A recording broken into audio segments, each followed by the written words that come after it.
Entré factor honesty at midnight, I audit other people's locks for a living. Not the brass kind, the ones made of numbers, habits, and hope. By day, I'm the guy companies hire to tell them their passwords are poetry and their poetry leaks. By night, I'm a man who leaves his keys in a bowl and wants the bowl to be enough. My wife, Myra, writes plays that know when to tell the truth and when to let a chair do the talking. We've been married 6 years, which in theater and tech is an ice age and a software patch. We live above a grocer who overbelieves in fig jam. Our windows face a building with a mural of a woman holding a city like a bird. If I were sentimental, and I try not to be, I'd tell you we chose this apartment because we wanted to remember gentleness at scale. The week this story starts, Myra's new play got picked for a workshop at a downtown space called The Motive. A director named Jonas came attached, like an addendum or a warranty. He had a face that suggested he'd been forgiven many times and had learned to sound grateful. "He's good," Myra said, cautious. "He's also a magnet. He attracts devotion." Devotion is one of those words that can ask for applause or a fire extinguisher. I nodded and carried a folding table to the Motive because she asked, and because lifting something for someone you love is a legitimate religion. The workshop was 2 weeks of evenings and a promised matinee reading on a Sunday, the sort of schedule that keeps soup humble and relationships honest. I would walk Myra to the corner and kiss her under the broken streetlight that switches its mind every 10 seconds. I'd go back upstairs and write reports about clients who confuse secrecy with security. I wrote a list on a post-it because lists are how I externalize sanity. 1. Don't confuse late with lying. 2. Ask once. Believe first. 3. If you need to know, say I need to know, not I already know. On the third night, a Slack ping landed on my laptop from a former coworker who now handles lighting for the Motive. "Your girl is killing it. Jonas is Jonas. Bring donuts." I sent a thumbs up, a donut emoji, and a sense of relief that felt performative even to me. At 11:42, Myra texted, running over, still at notes. Home by 12:30. I typed, doors open, bowls waiting. She sent a heart, the kind that looks like a sticker and feels more expensive than rent. At 12:50, the lock turned. She kissed me, real but brief. "Notes were a festival," she said. "Good festival. Jonas thinks the third scene wants a glass of water and a quieter chair." She laughed, the laugh she uses when she can't explain why something worked and is trying anyway. She smelled like dust and a room that had held breath together. In bed, I asked about the table read. She asked about my audit report. We fell asleep inside each other's sentences, the way people do when they are trying to be the same story even if they're in different chapters. The next day, a courier brought a box of security keys for a client and a small envelope for me, addressed in Myra's hurried print. Inside, 2 tickets to a Saturday members-only lounge at the Motive. "Access for spouses," she wrote on the note, "so you can see where my metaphors learn to smoke." I smiled and taped the note to the fridge with the cartoon magnet that insists an avocado is a personality. Saturday, I put on a shirt that asks permission without begging and arrived at the Motive a little before 7. The lounge was a room that understood lighting the way a courtroom understands volume. In one corner, Jonas talked to a cluster of actors who all seemed to be rotating closer to his gravity. He saw me, opened his posture by 5 degrees, which counts for something, and came over. "Ethan," he said, the name I use outside of penetration tests where my email signature advertises suspicion. "Myra says you make locks behave." "I try," I said.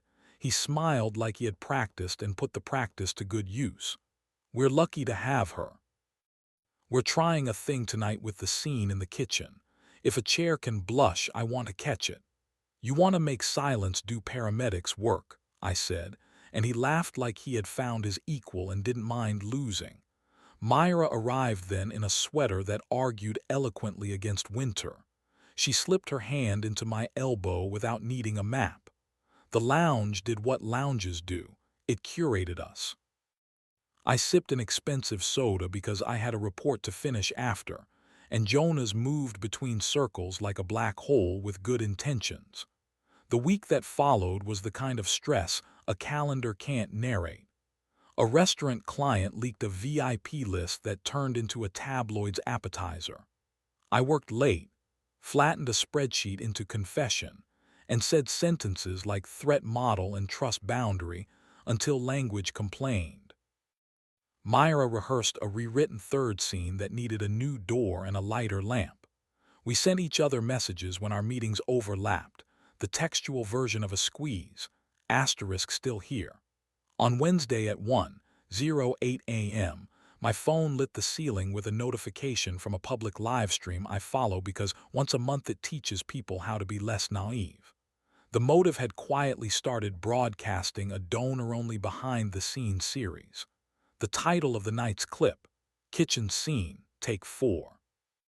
I almost closed it, I didn't. The camera showed the stage, a table, a sink, a chair that had seen better dialogue.